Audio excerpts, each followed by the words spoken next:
ialah Nabi Muhammad SAW.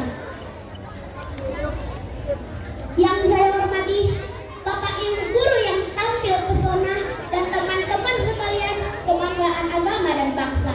Perkenalkan, nama saya Langit Sangkara dari kelas 5A. Hari ini saya akan membawakan sebuah cerita yang tidak masuk di akal manusia, tapi insya Allah kalau kita imani, keimanan kita akan bertambah. Ialah Isra Miraj.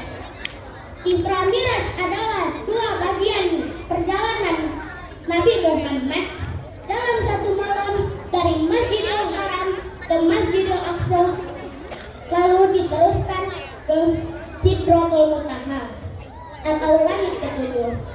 Peristiwa ini diingat dalam surat Al-Isra ayat 1. Teman-teman yang dirahmati Allah, dalam perjalanan Nabi Muhammad banyak sekali peristiwa-peristiwa yang luar biasa.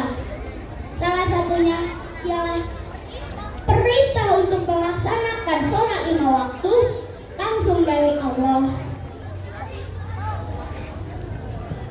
yaitu terjadi saat Nabi Muhammad sampai ke langit ketujuh, dan Allah memerintah Nabi Muhammad dan kaumnya untuk melaksanakan sholat 50 waktu sehari semalam. Nabi pun menerima begitu saja, lalu turun ke langit ke-6. Di sana dia bertemu dengan Nabi Musa alaihi salam. Nabi Musa memerintah Nabi Muhammad untuk meminta keringanan karena alasannya karena Nabi Musa yakin jika 50 kali dalam sehari umatnya tidak akan sanggup melaksanakan sholat.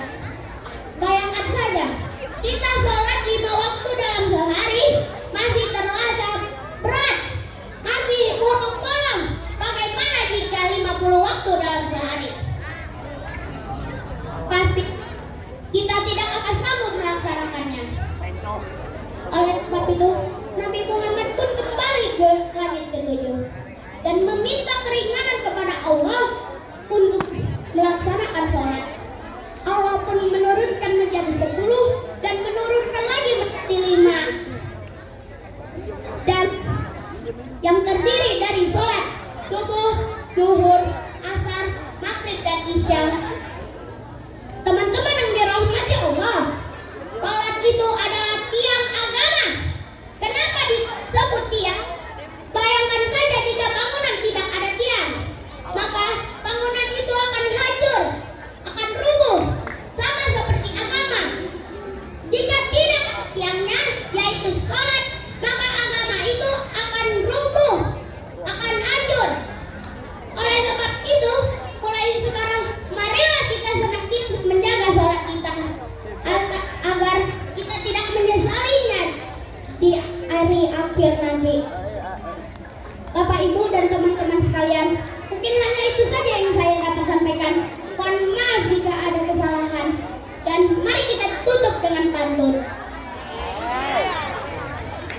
Jika ada sumur di ladang, boleh kita menumpang mandi. Jika ada umur yang panjang, boleh kita bertemu lagi. Kurang kirian, kurang cenderalasi, cukup sekian. Terima kasih. Kita lari, memotong duri, izin pamit, undur diri. Wassalamualaikum warahmatullahi wabarakatuh. Terima kasih. Mungkin Bapak